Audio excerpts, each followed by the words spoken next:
নমস্কার বন্ধুরা, dream kitchen with village ফুডের নতুন একটা রেসিপিতে তোমাদের সবাইকে স্বাগত জানিয়ে আমার নতুন রেসিপিটা শুরু করছি। আশা করছি তোমাদের ভীষণ ভালো লাগবে। তো চলো রেসিপিটা দেখে নাও। বন্ধুরা, আজ আমি বানাবো বেবি মিষ্টি। ভীষণ সুন্দর একটা রেসিপি, বাচ্চা থেকে বড় সবাই ভীষণ পছন্দ করবে। আর বাচ্চাদের জন্য রেসিপিটা ভীষণ স্পেশাল। দেখতেই পাচ্ছ কালারফুল বেবি মিষ্টি আজ আমি তোমাদের বানিয়ে দেখাবো। তো চলো রেসিপিটা শুরু করি। রেসিপিটাকে পারফেক্টলি করার জন্য থাকছে অনেক টিপস অ্যান্ড ট্রিক। চলো এবার রেসিপিটা দেখে নাও। প্রথমে আমি এই বেবি মিষ্টির জন্য শিরাটা বানিয়ে নেব। তার জন্য দেখতে পাচ্ছ উনুনটা ধরিয়ে একটা কড়াই বসিয়ে দিয়েছি। এবার কড়াইয়ের মধ্যে আমি সামান্য একটু জল দিয়েছি। এবার দেব চিনি, যেন চিনিটা দেওয়ার সাথে সাথে কড়াইতে লেগে না যায়। এবার আমি 2 বাটি চিনি দিলাম, 2 বাটি জল দিলাম। আচ্ছা, এবার একটা চিনির রস আমি জাল দিয়ে নেব। একটু রসটা ফুটে উঠলে আমি 2টো এলাচ দিয়ে দিলাম এর মধ্যে, যেন এই চিনি রসটার মধ্যে এলাচের যে ফ্লেভারটা যেন খুব ভালোভাবে মিশে যায় আর খুব সুন্দর একটা গন্ধ বেরোয়। এটা তোমরা স্কিপ করতে পারো, কিংবা এখানে তোমরা বিরিয়ানিতে যে কেওড়া জল দাও সেখান থেকে 1 চামচ কি 2 চামচ কেওড়া জল দিয়ে দিতে পারো, তাহলেও খুব সুন্দর একটা গন্ধ আসবে। আচ্ছা, শিরাটাকে আমি খুব বেশি ঘন করব না, একটু চটচটে যখন হবে তখনই আমি নামিয়ে ফেলবো। আচ্ছা, শিরাটা নামিয়ে নিলাম। এবার আমি মিষ্টিটা তৈরি করব। প্রথমে দেখতে পাচ্ছ অন্য আরেকটা কড়াই বসিয়ে দিয়েছি। এবার কড়াইয়ের মধ্যে দিলাম 2 থেকে 3 চামচ ঘি। ঘিটা একটু গলিয়ে নিয়েছি। এবার আমি দিয়ে দেব লিকুইড গরুর দুধ। গরুর দুধটা আগে থেকে জাল করে নিয়েছিলাম। এখানে আমি 2 বাটি গরুর দুধ দিয়ে দিলাম। আমি যেই পরিমাণে মিষ্টি বানাবো আমি সেই পরিমাণে কিন্তু দুধটা নিয়েছি। তোমরা কম বেশি যদি মিষ্টি বানাও সেই বুঝে কম বেশি দুধ নিয়ে নেবে। আচ্ছা, এবার আমি দুধটাকে খুব ভালো করে ঘিয়ের সাথে একটু গরম করে নেব। আগের থেকে দুধটা জাল করা ছিল, যেই কারণে দুধটায় কিন্তু খুব বেশি সময় নিয়ে জাল করতে হবে না। এবার আমি দিয়ে দিলাম 1 বাটি সুজি। তো সুজিটা আমি অল্প অল্প করে মেশাবো, নাহলে একবারে যদি দিয়ে দেই তাহলে কি হবে, সুজিটা দলা পেকে যেতে পারে। যার জন্য আমি অল্প অল্প করে সুজিটা মেশাচ্ছি। যেহেতু আমি 2 বাটি গরুর দুধ নিয়েছি, তাই আমি 1 বাটি সুজি দেব। এইভাবে কিন্তু মাপটা করে নিতে হবে। তোমরা কিন্তু অবশ্যই এই টিপসটা মনে রাখবে। আচ্ছা, এবার দুধের সাথে সুজিটাকে খুব ভালোভাবে মিশিয়ে নিলাম। এখানে যদি চাও তোমরা 1 চিমটে লবণ দিতেও পারো আর নাও দিতে পারো। তো এবার আমি 2টো এলাচ খুব ভালো করে, এলাচের দানাটা একটু গুঁড়ো করে নিয়েছিলাম, সেই এলাচের দানাটা কিন্তু এর মধ্যে দিয়ে দিয়েছি। এটাও তোমরা দিতে পারো, নাও দিতে পারো। এলাচের দানাটা দিলে কি হবে, খুব সুন্দর একটা মিষ্টির মধ্যে গন্ধ আসবে। এবার একটু নেড়ে চেড়ে নিয়ে দেখো একটা ডোয়ের মতো বানিয়ে নেব। খুব বেশি শক্ত কিন্তু একেবারেই করার দরকার নেই। এরকম একটু ভেজা ভেজা অবস্থায় কিন্তু নামিয়ে নিতে হবে। আচ্ছা, দেখতেই পাচ্ছ পুরো ডোটা কিন্তু আমি নামিয়ে নিলাম। এবার একটু ডোটাকে হালকা করে ঠান্ডা করে নেব। খুব বেশি ঠান্ডা করলে কিন্তু শক্ত হয়ে যাবে। যখন দেখবে একটু হালকা হালকা ঠান্ডা হয়ে গেছে, হাত দিয়ে যেন ধরা যায়, তখনই কিন্তু ডোটাকে খুব ভালোভাবে মেখে নিতে হবে।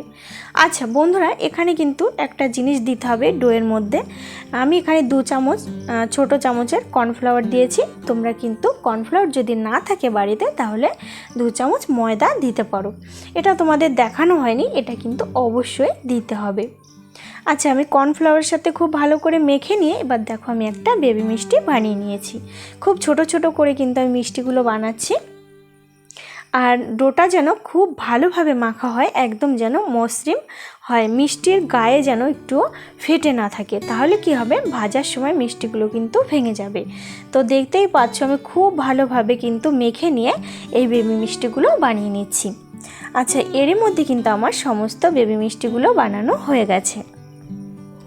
ভীষণ সুন্দর লাগছে দেখতে। তোমাদের কেমন লাগছে বন্ধুরা অবশ্যই কমেন্ট করে জানিও। আর এবার আমি মিষ্টিটাকে ভেজে নেব। তো প্রথমেই কড়াই বসিয়ে দিয়েছি। এবার দিয়ে দিলাম সাদা তেল। তেলটা একটু ভালো করে গরম করে নিয়ে তেলের মধ্যে আমি কয়েকটা মিষ্টি দিয়ে দিলাম। এবার হালকা আঁচে কিন্তু আমি রেসিপিটা বানাবো। খুব বেশি জোরে জাল দিলে ভেতরটা হবে না আর উপরে কিন্তু পুড়ে যাবে। তো হালকা আঁচে আমি এই মিষ্টিগুলোকে উল্টে পাল্টে গোল্ডেন ব্রাউন করে ভেজে নেব। আর একটু আলতো করে নাড়াচাড়া করব, কারণ এগুলো একটু ভাজা ভাজা হলেই কিন্তু ভীষণ সফট হয়ে যায়। একটু আস্তে করে নাড়াচাড়া করতে হবে।